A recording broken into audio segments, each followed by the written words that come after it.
Welcome back to Good Morning LaLa. On this Thought Thursday, we have kind of a thought leader in the house, Dr. Chistopher Metzler, who is a conservative analysis, cultural critic, prolific writer, and great guy and snarky. What is that? Tell us a little bit about snarkiness. Well, I have a very dry sense of humor.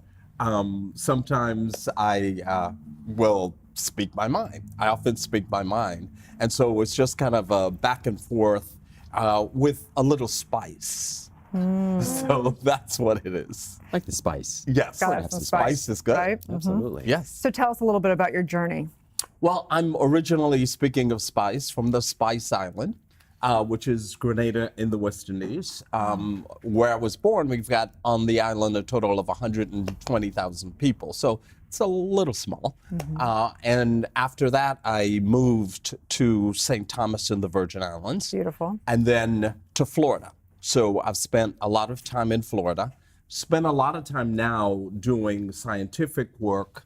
I've got a PhD primarily in law, international legal theory, and life sciences. And oftentimes those don't go together. There are only like 200 people in the world who have that degree. It's kind of a hard degree. So what made you choose that life path?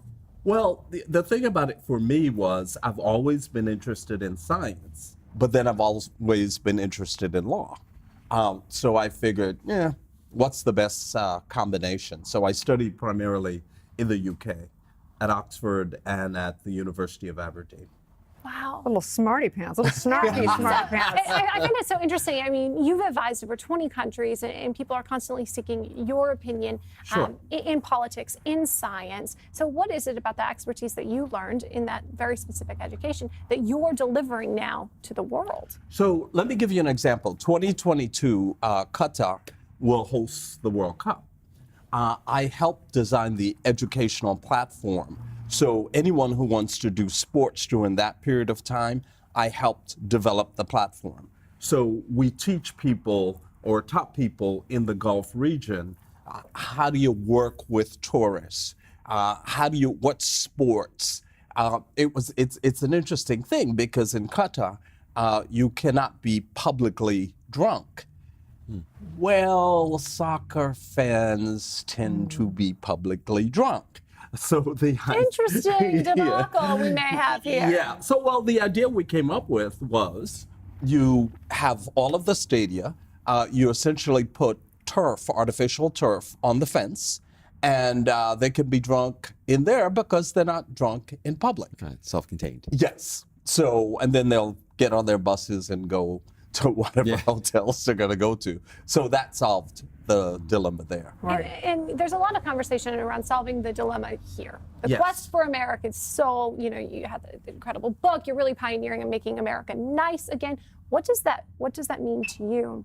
Well, what has happened is America has become this place where rather than attack arguments, we are starting to attack people. It's not really good for democracy. Listen, have whatever political or other view that you want, but be respectful. And that's what I've been trying to get folks to understand.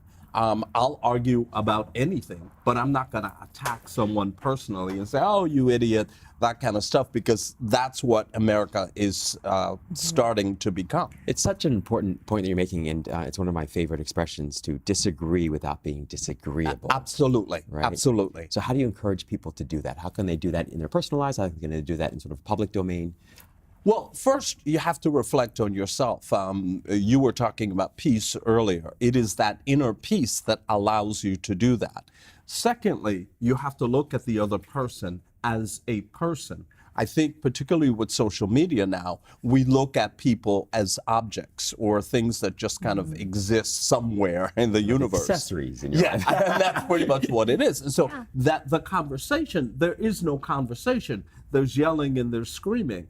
And that solves nothing. It makes it even worse.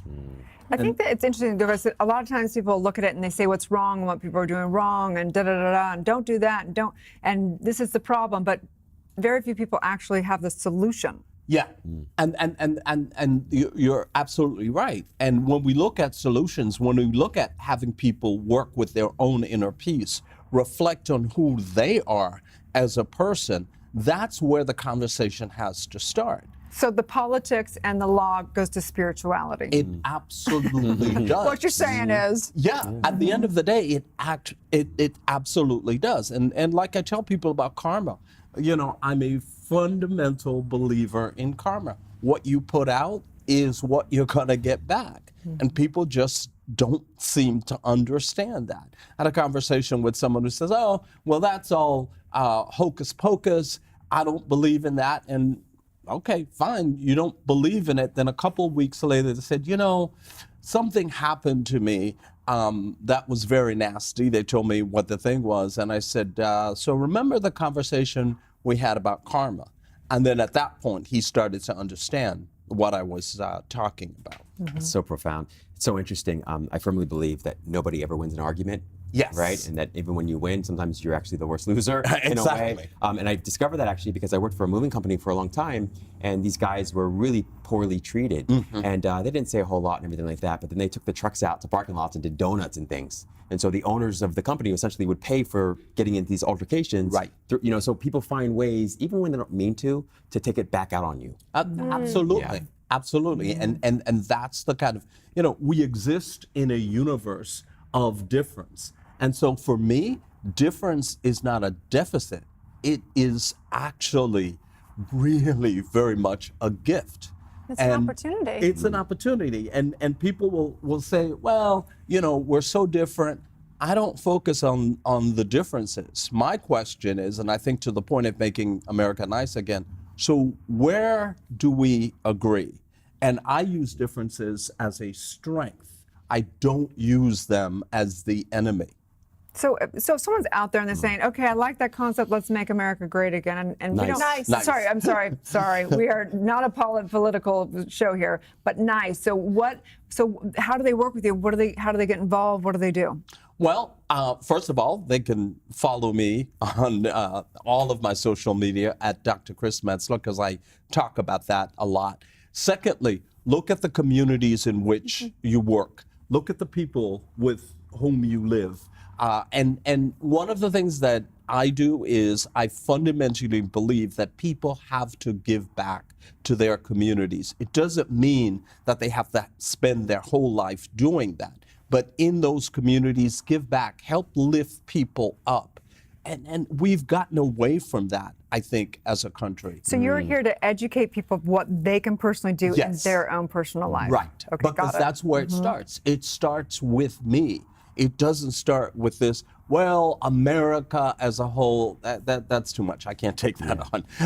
But I think we start off from an individual standpoint. And I think it's really interesting to point out, though, too, that in taking care of yourself and really being your best self, right? You're doing best for your community. This isn't adding a responsibility No. to anyone watching. This isn't saying now you have to commit your Saturdays to, working at Goodwill or Yeah. feeding the homeless, which is great. And if you've got that in your excess capacity, Fine. please do. Yes. But take care of yourself and make sure that the actions that you are taking are not going to put that bad karma out in the world. Well, and that's the thing. Taking care of yourself is so critical. Having the time, for somebody like me who works a lot of hours, a couple of things are good for me. One, sleep.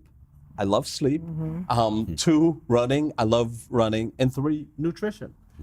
Yeah. You are in fact what you eat. And as much as I love bread, for example, bread is the devil. Bread